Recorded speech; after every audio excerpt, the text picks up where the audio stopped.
Thank you, Stephen, for the very kind introduction, and for you, Carolyn, your team here at the SPCA, and of course, the star of today, Mick Flurry, who, by the way, is available for adoption.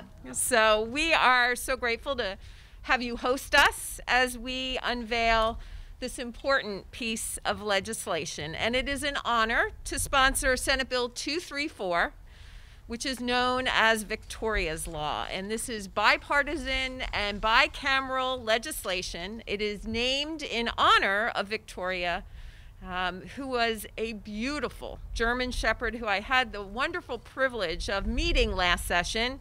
And you're going to hear her story from Grace in a few minutes. But these last 11 months, they have been incredibly challenging for many in our community. And many families have adopted new pets as a way to deal with the challenging circumstances.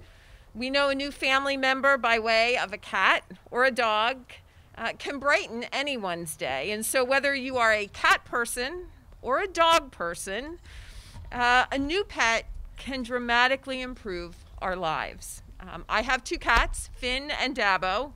My staff are all animal lovers. The dogs actually outnumber the cats in our staff.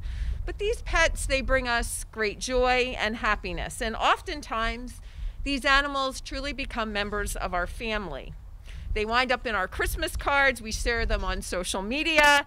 Some of our pets even have their own Instagram accounts. But that joy and happiness also brings responsibility. And kittens and puppies, they like to explore, and those little adventures around our homes can turn a little destructive at times. We had conversations about a $1,600 sofa, carpeting, the bottom shelf of a pantry, and they often require fences and active owners to keep up with their pace. And when pets get sick, you take them to the veterinarian. And as pet owners, it's part of the responsibility of taking on a new cat, dog, rabbit.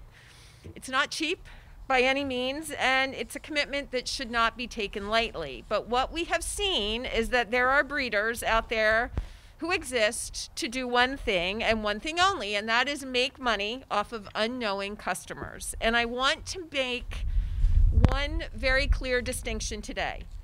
Not all breeders operate inhumane puppy mills. In fact, quite the contrary. The vast majority of breeders operate humane breeding practices.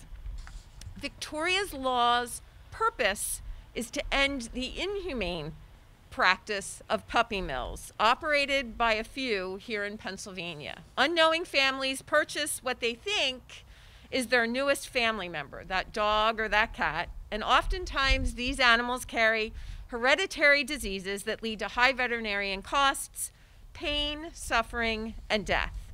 And as these vet visits add up, a lot of families, they can't afford to care for their sick pets. And those pets, as we were painfully made aware of today, find their way to shelters. And unfortunately, there are pets that at times cannot sustain their illnesses.